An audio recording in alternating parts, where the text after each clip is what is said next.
Salut à tous, ravi de vous retrouver sur Direct Course. Nous allons évoquer ce programme du samedi 23 octobre, à commencer par le tiercé écarté Quintet Plus qui se déroule sur l'hippodrome d'Anguin. Il s'agira d'une course de haies, handicap pour chevaux de 4 ans, ils seront 18 au départ.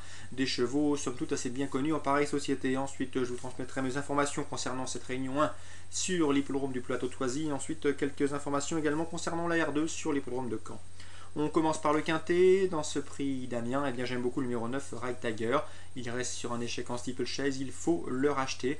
Un cheval qui revient ici en haie avec de sérieuses prétentions. D'ailleurs, ces 3 tentatives et ces 3 dernières tentatives dans les quintets sur les balais se sont soldées par autant de podiums. Ce cheval, entraîné par Jean-Paul Gallorini, mériterait amplement de remporter son quintet. Je lui placerai en priorité le numéro 4, Martalin. Souvenez-vous, je vous l'avais indiqué à Clairefontaine lorsqu'il avait remporté son Quintet Plus, le grand handicap, la grande course de haie de Clairefontaine, et ce à Bellecote, et ce très plaisamment. En dépit de la surcharge encourue, le cheval a confirmé le mois dernier à Auteuil en se classant deuxième courant septembre d'un handicap quintet de même facture.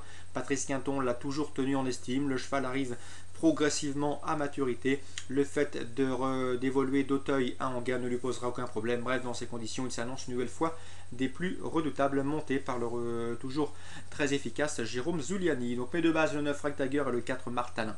Ensuite, je me méfierai du 12, à savoir Slow Game. Attention à cet élève de Guy Chérel, il est aussi performant en haie comme en steeplechase, et d'ailleurs, il possède des références sur ce parcours. Le numéro 7, Mist de Chine, qui vaut beaucoup mieux que ne l'indique son dernier classement brut. D'ailleurs, si l'on se penche sur son avant-dernière sortie, n'oubliez pas que cette Mist de Chine, eh bien, s'était classée deuxième de Martalin sur l'hippodrome de Clairefontaine, donc il faut mieux la racheter. Elle peut venir pimenter les rapports à Bellecote. Elle est présentée par Claude Dandy, monté et Michael Denmarès. Numéro 6, Son Oiseau, également une bonne chance théorique. Seul bémol, le cheval n'a pas été revu en compétition depuis le 26 avril. Un cheval qui avait bien fait au premier semestre dans un handicap de même facture en se classant 3e. À mon avis, seul son manque de compétition peut l'empêcher de faire l'arrivée, car en valeur pure, il a déjà parfaitement les moyens de jouer les premiers rôles. Le 14, Salamix, présenté par Isabelle Paco, un cheval d'une louable constance dans l'effort. Il est toujours à la recherche d'une première victoire. Il tentera de la trouver ici, même si ne sera pas chose facile. Quoi qu'il en soit, sachez qu'en 3 sorties à Anguin, il n'a jamais terminé plus loin que 3e.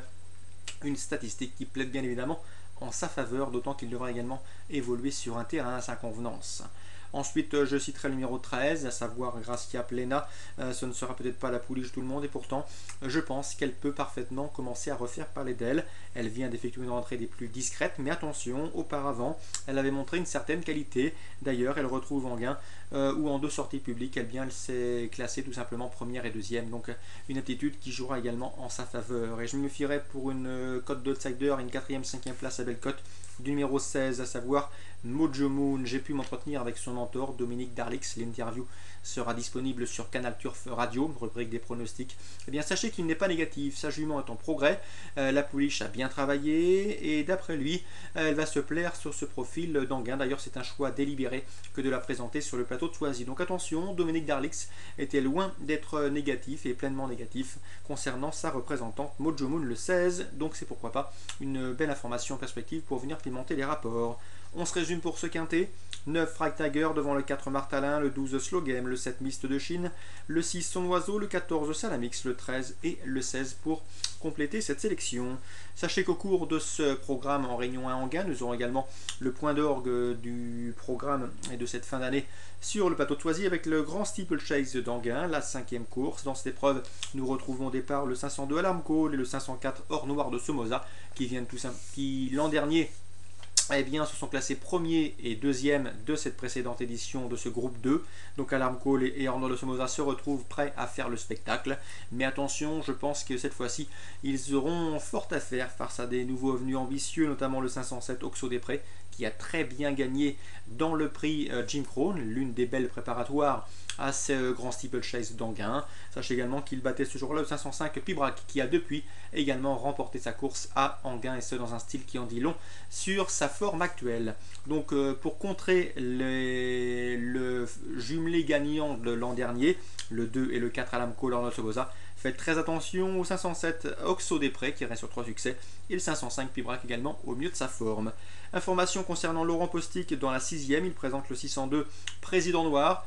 L'interview est sur Canal Turf Radio. Si vous l'écoutez, vous vous rendrez compte qu'il en escompte un bon comportement. D'après lui, son représentant a parfaitement les moyens d'être dans le coup. Donc peut-être pas un coup sur gagnant, mais un cheval qu'il convient de glisser dans un jumelé, le 602 Président Noir. Petit mot sur Caen, eh bien nous aurons beaucoup de partants en réunion 2 à Caen, des épreuves ouvertes avec des surprises à envisager. Quoi qu'il en soit, dans la première, une course avec 20 partants sous la selle. Sachez que Patrice Toutain est confiant avec le 115 Câlin de Lomont. Le cheval avait connu son ennui de santé comme toute l'écurie avec un virus à l'écurie. Quoi qu'il en soit, il revient au mieux, ses derniers classements en attestent. Il a déjà fait ses preuves sous la selle et Patrice Toutain n'était pas négatif avec le 115 Câlin de Lomont.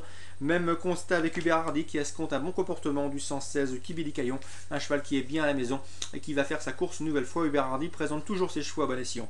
Donc dans la première, dans cette épreuve qui devrait pouvoir être rémunératrice, attention au 115 Câlin de Lomont et au 116 Kibili Caillon.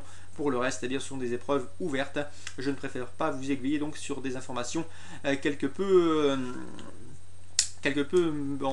fiables en tout cas. Donc voilà pour l'information de ce samedi 23 octobre. Rendez-vous demain pour une nouvelle émission. Très bon jeu à tous et très bon début de week-end.